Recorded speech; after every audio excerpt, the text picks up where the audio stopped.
memang ada rahasia, maka kita tutup. Tapi kalau tidak ada yang rahasia, lebih baik dibuka saja. Langsung. Tidak ada rahasia. Yang sampaikan ini semuanya memang menjelaskan apa yang sudah saya sampaikan secara terang benderang kepada publik. Nah, adapun hal-hal yang ada di bawah meja, saya punya setumpuk data tentang itu, karena belum dibahas oleh Kompolnas dan itu sensitif, ya kita tidak buka. Oleh sebab itu saya juga berhak tidak mengatakan tidak. Terkait dari Pak Beni tadi, bagaimana tanggapan Pak Mahfud tentang penonaktifan Pak Kapolri? Kan Bapak sebagai ketua ex officio Kompolnas dan juga sebagai Pamenko Polhukam. Enggak, yang paling penting Ketua, izin Ketua, terkait dengan bintang 3 yang mengundurkan diri terkait kasus ini, Pak. Oke. Silakan Pak Mahfud. Saya berhak tidak menjawab tentang itu dan saya sudah berkomunikasi langsung dengan Kapolri. Kecuali ada bintang 3 yang menggugat saya ke pengadilan, gitu. Saya merasa dituduh gitu lalu gugat baru. Kalau ini forum politik tidak bisa. Saya berhak untuk menolak menjawab. Nah, informasinya dia ingin mengundurkan diri terkait masalah apa, Pak? Saya berhak tidak menjawab soal ini. Kan sudah jelas ada di TV. Pak Ketua, ini kan menurut saya Pak Menko, Pak Kompolnas ya. Ini kan lembaga DPR. Enggak, gini, sedikit Ben. Pak. Tunggu dulu Ben. Ini penting, ini karena berkaitan dengan Pak Suding tadi. Iya, saya belum selesai. Pimpinan kami mengingatkan agar dijalankan mekanisme persidangan yang interupsi diverifikasi interupsi apa yang bicara. Ya, saya interupsi. Ya, Pak Beni, entar dulu Pak Beni, sabar. Biar Pak Suding, monggo Pak Suding. Saya interupsi. Enggak, bagi saya ini penting ya dijawab oleh Pak Mahfud, karena Pak Mahfud sudah menyampaikan ke publik, ya kan, bahwa ada bintang 3 yang akan mengundurkan diri ketika kasus ini ketika tidak mentersangkakan, ya kan, FS kan begitu. Dan ini kan memunculkan spekulasi. Itu berarti bahwa di internal kepolisian tidak solid dalam penanganan kasus ini. Nah, saya ingin minta yang sebenarnya dari Pak Mahfud, ya kan, siapa bintang 3 itu dan terkait masalah apa? Ya kan penting bagi publik, jangan lalu kemudian publik diberikan informasi yang setengah-setengah tanpa suatu kejelasan yang benar gitu loh. Ini menambah ketidaksoliditas menurut saya, Pak Mahfud. Bapak mengeluarkan suatu statement, pandangan, pendapat, tapi kok tidak mau dijelaskan gitu. Saya hanya akan menjelaskan itu kepada 2 pihak, satu kepada Kapolri, yang kedua kepada Presiden. Nggak bisa ada orang memaksa saya dalam, seperti saya katakan ada orang berzina di sana, lalu saya bilang orangnya ini kan nggak boleh. Interupsi, Pak. Jadi saya nggak bisa dipaksa kalau urusan ini. Izin Pak.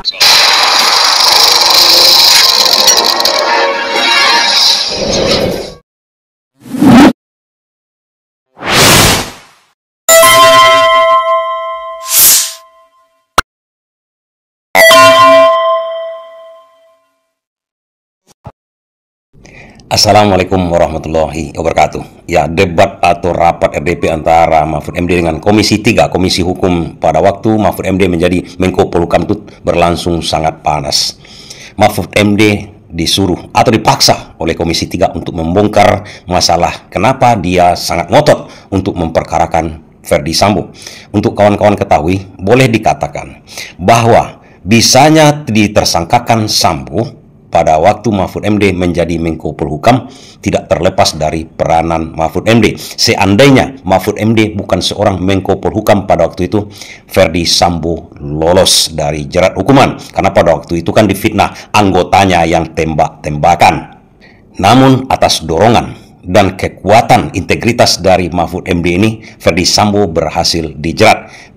Namun ini bukan hal yang biasa, ini bukan hal yang gampang bagi Mahfud MD untuk mempertahankan hal itu, untuk mengungkap hal itu. Perlawanan datang dari mana saja, termasuk dari Komisi 3 DPR RI yang seolah-olah sangat membela Ferdi Sambo. Jadi yang dikambing hitamkan mereka ini adalah Mahfud MD cari-cari panggung di situ. Padahal Mahfud MD ini hanya ingin mengungkap kebenaran. Membentuk opini masyarakat pada saat proses hukum sedang berjalan, begitu? Tidak keberatan sama sekali. Saya memang ingin membentuk opini agar opininya tidak sesat, opininya agar benar sesuai dengan apa yang saya yakini. Sebaliknya orang bisa melihat Anda menggiring opini agar para pencari keadilan atau yang sedang dalam proses mencari keadilan itu bahkan dihukum sesuai dengan opini Anda. Padahal Anda kan belum tahu kebenaran yang hakiki di dalam proses itu. Iya. Kalau menggiring opini ke arah yang benar itu diakui sendiri oleh Mahfud MD. Tapi mungkin ada yang bertanya, kenapa Mahfud MD tidak terbuka kepada Komisi 3? Sepertinya ada yang disembunyikan oleh Mahfud MD. Padahal Mahfud MD sudah dipuji-puji oleh anggota Komisi 3 ini. Makin paham Pak Mahfud, ini bentuk komunikasi politik. Ini cara Pak Mahfud menggiring dan berpolitik. Kalau istilah Pak Suding tadi, belum diumumkan, Pak Mahfud menggiring dulu. Ini cara Pak Mahfud berpolitik di dalam pemerintahan kelihatan ini. Iya. Begitu Pak ya? Ya, waktu saya di MK juga begitu dulu. Kalau orang tidak bisa mengungkap, kalau gitu saya paham buka Pak. aja biar Ya. boleh menggiring. Jadi yang samar-samar daripada ditutup pihak yang mau Pak Mahfud mendahuluin gitu loh. Ini salah satu bentuk komunikasi yang positif sebagainya bagi warga. Luar biasa nih Pak Mahfud. Saya menganggap itu penting karena kadang-kala orang tidak kalau betul muncul. ini Pak, saya apresiasi Bapak. Lah iya. Terima kasih Pak. Nah, sebentar, ini agak menarik. Karena tadi Pak Desmond marah-marah, tiba-tiba sekarang apresiasi. Saya menghukum opini, tapi saya tidak katakan hukumannya harus sekian kan tidak. Saya berdoa mudah-mudahan anak baik ini dihukum ringan untuk Eliezer ya. Itu sudah mempengaruhi. Ya enggak apa-apa, karena faktanya di persidangan itu memang mengerikan. Eliezer ngaku kan, masa dia ditutup begitu tinggi? Eliezernya ngaku, dan saya itu disuruh ngaku dan mau diberi uang 1 miliar dan sesudah tersangka tunggu aja nanti keluar SP3 karena Anda melakukan itu karena terpaksa. Kita akan diam mau itu. Rasa keadilan saya menolak untuk diam melihat itu. Rasa keadilan Anda kan subjektif sifatnya. Ya subjektif. Tapi Maka kan Anda punya jabatan, Anda bukan orang sembarangan. Kalau rasa keadilan saya sampaikan kepada publik, semua orang bilang apa urusan Andi Noya, nggak ada urusan dan nggak akan mempengaruhi apa-apa. Anda ini Menko Polhukam. Unda, rasa keadilan dikemukakan pejabat atau bukan itu berpengaruh. Buktinya itu si Kamarudin apa itu orang apa, si Teguh Santoso orang apa, berpengaruh juga kan pada akhirnya. Ini kita minta bicara ekshumasi jabatan. apa? Iya maksud saya, Anda kan tadi ngatakan kalau karena pejabat lalu berpengaruh, kalau bukan pejabat seperti Anda tidak berpengaruh. Berpengaruh juga. Justru saya menompang di opini publik itu. Ini opini publik yang rasional itu yang disebut public common sense. Saya membedakan public common sense dan public opinion. Saya merasa denyut-denyut kehidupan masyarakat. Ya, sama kan. Ketika saya dulu di MK saya selalu bicara begitu. Saya bubarkan BP Migas. Mau diserang, nggak berwenang MK. Saya berteriak, ayo. Siapa mau ngelawan? Saya menggunakan medsos dan itu objektif. Tidak ada yang melanggar hukum. Siapapun yang tidak sependapat lawan di situ. Kalau saya melanggar hukum, bawa ke forum hukum. Karena saya terukur dalam membicarakan hal-hal seperti itu. Baik, saya belum puas ya. Saya juga belum puas. Oke. Saya akan coba mengejar. Boleh. Mewakili pemikiran orang-orang yang mungkin berseberangan dengan pemikiran Anda. Iya. Anda akhirnya terkesan memang bernafsu, ya, ikut campur dalam proses Irjen itu dan mempersalahkan Irjen Verdi Sambo, ya. Ini belum terlalu jauh dari proses pengadilan ya. Artinya data fakta belum terungkap secara utuh. Tapi Anda sudah mengkritisi DPR. Anda menuduh DPR kenapa diam saja dalam kasus sebesar ini. Apa urusan Anda ngajak-ngajak DPR untuk ikut cawe-cawe di urusan hukum ini? Jadi dapat kesimpulan sama kita kenapa Mahfud MD tidak mau berbicara mengenai kasus Sambo ini kepada DPR RI. Dan dia cuma mau bicara dengan Kapolri dan Presiden. Ini maksudnya kenapa kok Verdi Sambo yang tersangka di sini? Karena DPR diam selama ini tentang kasus Sambo ini. Ini bukti nyata. Pertanyaan kita berikutnya, kenapa DPR RI diam dengan kasus yang sangat besar ini? DPR itu tidak diam, Pak Mahfud. Dari awal sudah bekerja, tapi kami bekerja itu dalam keheningan, dengan spirit penghormatan antar lembaga. Baik buruknya Polri adalah baik buruknya Komisi 3 juga, baik buruknya bangsa ini. Kita tidak genit dan kita tidak berusaha untuk membuat kegaduhan baru yang tidak penting. Nah, itu juga Anda terbalik cara berpikirnya. Ketika saya ngomong, ya, lalu ada orang DPR bilang, itu apa Menko Polhukam? Kok ngomong? Kok jadi komentator bukan menteri koordinator? Nah, baru saya balik. Loh, selama ini juga DPR sering ngomong yang kayak gini, kenapa di dalam kasus Sambo ini kok diem? Dalam urusan apapun dia ngomong teriak gitu-gitu. Kok yang ini diem, saya bilang. Padahal ini serius. Nah, itu jawaban saya untuk itu. Kalau saya memang selalu ngomong, tapi DPR-nya kok diem dalam kasus Sambo? Tapi kalau kita analisa, kenapa DPR diam dalam kasus ini? Sepertinya Mahfud MD menandai, kok kasus Sambo ini DPR diam, pasti ada apa-apanya. Dan sebagai orang yang dibesarkan atau lama di bidang pemerintahan, dia tahu kadas-kadas kurat masing-masing orang-orang itu. Setelah jadi hakim MK, dia lihat DPR ini tidak bisa dijadikan mitra khusus untuk kasus Ferdi Sambo ini. Kalau diungkapkan kepada mereka, itu akan menjadi serangan balik kepada Mahfud MD. Karena dia tahu kelakuan anggota DPR Komisi 3 ini, kan? Jadi itu konteksnya? Yes. Baik, DPR menjawab melalui ketua Komisi 3-nya ya. Dia bilang kami diam karena kami tahu posisi kami. Menteri Koordinator Politik, Hukum, dan Keamanan ini yang tidak tahu posisi, ngomong terus. Ya tidak apa-apa bilang itu, kan tugasnya DPR berbicara kayak gitu. Tetapi kalau Anda hitung ya secara kuantitatif, betapa DPR itu ngomong hampir dalam semua hal setiap hari, tapi dalam kasus Sambo tidak. Maka saya menghubungkan dengan fakta lain, yaitu telepon Sambo ke berbagai orang, ke berbagai pejabat, ke wartawan teman-teman Anda, ke lembaga negara, agar dikesankan bahwa saya ini didolimi. Tunggu. Ya. Anda sedang menuduh ada anggota DPR atau seluruh anggota DPR ini, tanda kutip, sudah mendapat sesuatu dari Sambo sehingga diam. Dengan lugas Mahfud MD mengatakan ada telepon sana-sini yang membela Ferdi Sambo. Patut juga kawan-kawan ketahui pada waktu Ferdi Sambo itu ditersangkakan atau didorong untuk jadi tersangka oleh Mahfud MD, kabar-kabarnya Ferdi Sambo ini memegang kunci perjudian online. Jadi setorannya sama dia, itu kabar-kabar beritanya. Kalau memang benar Ferdi Sambo ini pegang konsorsium judi online pada waktu Ferdi Sambo itu, berarti di kepolisian dialah yang paling banyak duitnya, yang bisa di-share kemana saja, bisa-bisa. Kata Andi Nova ini, anggota DPR itu udah kena siram barang ini, kan? Polhukam Mahfud MD mencium adanya gerakan yang memengaruhi vonis pada Ferdi Sambo dan terdakwa lain dalam kasus pembunuhan Brigadir Yosua. Mahfud menyebut dalam gerilya itu ada yang meminta Sambo untuk dihukum ringan hingga dibebaskan. Ia juga menyebut gerilya dengan analogi angka dan huruf terkait vonis Ferdi Sambo. Ada yang bergerilya, ada yang ingin Sambo dibebaskan, ada yang ingin Sambo dihukum, kan gitu. Tapi kita bisa amankan itu di kejaksaan. Saya pastikan kejaksaan independen. Terkait dugaan gerilya tersebut, Mahfud mengaku kejaksaan sudah diamankan. Selain itu, pemerintah juga memastikan bahwa kejaksaan akan bersikap independen dalam kasus ini. Mahfud juga mendengar bahwa yang bergerilya itu adalah perwira dan pejabat tinggi pertahanan selevel Brigadir Jenderal. Memang ada rahasia, maka kita tutup. Tapi kalau tidak ada yang rahasia, lebih baik dibuka saja. Pak Beni, silakan, tapi yang poin aja langsung, karena kita habis ini akan bertanya sama Pak Mahfud terkait dengan tadi penyampaian hanya kepada Presiden dan kepada Kapolri. Kiranya mungkin kalau kita bikin tertutup, Pak Mahfud mau bicara dengan kita, begitu demikian? Enggak, biar nanti Pak Kapolri aja yang menyampaikan. Oke, ya silakan Pak Beni.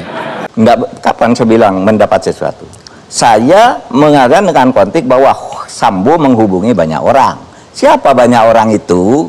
Ada anggota DPR, ya. Anda yakin dengan omongan Anda? Sangat yakin. Ada teman Anda wartawan. Anda nanti tanya, saya bisi kepada Anda siapa dia. Kemudian Komnas HAM dipanggil ke kantor Sambo hanya untuk melihat Sambo nangis. Aduh bang, saya ini didolimi bang, saya enggak bang, kalau saya ada di situ saya tembak sendiri dia bang. Hati-hati, Anda sedang menuduh, ini kesannya menuduh lembaga-lembaga tadi ya. Bukan menuduh, saya sudah konfirmasi, saya panggil. Memang Mahfud MD sudah mendapatkan bukti rupanya. Di sekeliling dia itu, sebagai Menko Polhukam aja payah mentersangkakan Sambo. Coba bayangkan, Menko Polhukam itu kan di atas dari Kapolri lagi. Dia Menko-nya. Kapolri, kemudian Pertahanan, Menteri Pertahanan, Panglima TNI. Dia itu BIN semuanya. Dia Menko, koordinatornya. Ke dia informasi semuanya. Coba bayangkan, begitu susahnya Mahfud MD men-share hal ini kepada orang-orang di sekeliling dia. Yang bisa juga mafia sebenarnya. Termasuk anggota DPR yang seharusnya membantu dia untuk menegakkan hukum itu. Dia tak percaya lagi. Tak percaya karena dia dapatkan bukti-buktinya. Dan pada waktu itu sebenarnya Mahfud MD terancam jabatannya. Bisa-bisa dia di-reshuffle. Kalau sempat ada sampai ke Pak Jokowi. Pak Jokowi pada waktu itu jadi presidennya. Kalau sempat Pak Jokowi tidak percaya kepada dia. Untunglah Mahfud MD ini tak pernah cacat selama ini. Integritas dan akuntabilitas dia mencerminkan hal itu. Dia tak pernah kasus korupsi, tidak masalah yang tercela, kriminal, dan lain-lainnya. Sehingga bisa dia ngomong. Apapun yang terjadi, terjadilah. Mau dipecat dia gara-gara itu, tidak masalah sama dia. Dan berkaitan dengan jabatan dia yang sangat tinggi tersebut, coba bayangkan, sangat susah dia membongkar hal ini. Mungkin juga bisa kita pahami bagaimana Prabowo sekarang, walaupun orang tertinggi di negara ini, sulit dia mencari mafia, sulit dia mencari dalang, katanya kan, dalang perusuh. Bisa-bisa di sekitar dia itu juga, seperti Mahfud MD, di sekitar dia sebenarnya musuh-musuh dia. Sama dengan Prabowo sekarang, masalah kerusuhan di demokrasi, di demonstrasi itu, bisa-bisa orang-orang sekeliling dia, itu yang mafia, itu yang katanya mau makar itu, sekeliling dia, yang teroris, bisa-bisa sekeliling dia. Makanya kalau Prabowo ingin juga sukses, ini lihat cara, minimal lihat cara Mahfud MD. Jangan percaya dulu di lingkaran kita itu, nggak usah kita percaya. Kita harus cari bukti-bukti dulu, baru diambil kesimpulan sendiri. Seperti juga Soeharto itu tak pernah mempercayai bawahannya sebenarnya, kawan-kawan. Tak pernah. Makanya begitu ada laporan dari karyawannya semuanya, bawahannya semua, dia akan ambil kesimpulan. Dia kumpulkan informasi, baru dia ambil kesimpulan sendiri. Tak langsung percaya begitu saja, seperti Mahfud MD ini. Dia kumpulkan bukti-bukti dulu, dia kumpulkan informasi, baru dia hantam semuanya. Makanya dia merasa sangat puas dengan dihukum matinya Sambo. Kompolnas saya panggil, tanya aja pada mereka. Berkali-kali mereka datang ke tempat saya. Saya panggil, beneran ya dipanggil? Iya bang, katanya ke saya. Terus apa? Dia hanya nangis dan menerangkan apa-apa. Kompolnas juga begitu, saya panggil begitu saya pulang dari Mekah. Kan tugas saya, kewajiban moral saya, gitu. Enggak apa-apa. Baik, supaya jelas nih ya. Cuitan Anda di media sosial itu atas nama pribadi atau sebagai Menko Polhukam? Kadang-kadang atas nama pribadi. Kalau saya sedang bercanda dengan keluarga, ya atas nama pribadi. Kalau kadang-kala saya harus menjelaskan sesuatu, banyak hal yang saya jelaskan itu sebagai Menko Polhukam juga. Dari mana kita tahu bahwa Anda sekarang sebagai pribadi atau sebagai Menko mengomentari sesuatu? Tidak perlu tahu orang. Simpulkan saja, karena kalau itu kemudian menjadi pendapat saya, arahan saya sebagai Menko Polhukam, saya terus koordinasikan ke staf saya. Misalnya gini loh, Mas Andi, harus dilihat nih fakta. Seorang nenek-nenek di sebuah desa ditempeleng oleh anak-anak, iya kan? Ditempeleng oleh anak-anak tuh. Anak sekolah pulang sekolah sampai terjang, neneknya nangis. Nggak ada yang peduli, saya yang mencuit. Tidak boleh loh di negara Pancasila ini, harus dicari. Ketemu sorenya, lewat cuitan saya. Nah, ada yang mengaitkan urusan, maaf ya, urusan seperti ini Anda ikut urusi. Iya dong. Padahal Anda kan harusnya urusi persoalan-persoalan yang lebih besar. Saya tanya, yang mana? Urusan besar yang tidak saya urusi di negeri ini kalau menyangkut Polhukam. Sudah benar yang urusan besar-besar. Iya. Tapi kenapa sampai urusan yang kecil-kecil ini ada? Penting, karena kadang-kala ini di bawah ini putus. Di sini banyak korupsi, di tengahnya ini. Harus kita turun. Nur Hayati. Itu yang melaporkan kepala desanya korupsi. Malah dia yang dituduh korupsi karena katanya kok diam aja kok baru melapor, berarti Anda membiarkan korupsi. Dia yang tersangka, kepala desanya tidak. Saya turun ke situ. Bebas. Jadi menurut saya enggak ada yang saya lakukan nih, pilihan saya yang tepat. Masih urusan Ferdi Sambo. Belum habis-habis ya. Belum tuntas.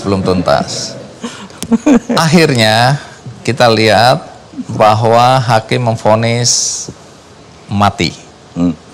Apa komentar Anda? Menurut saya tepat secara hukum. Tepat. Kenapa tepat? Karena kesimpulan hakim itu maupun jaksa tidak ada hal-hal yang meringankan. Baik jaksa maupun hakim mengatakan, kalau meringankan ya maksimal dong. Untuk turun dari maksimal itu kalau ada meringankan 1, 2, 3, 4, turun ini ke seumur hidup, turun ini ke 20, itu sudah jelas logika. Dan bukan hanya saya yang ngomong gitu, itu mantan hakim agung banyak di televisi ngomong itu. Enggak ada yang meringankan kok. Jadi Nggak ada kok yang meringankan. Dia ngotot sampai terakhir. Nggak ngaku kalau berencana, padahal unsur-unsurnya sudah ada. Tepat menurut saya.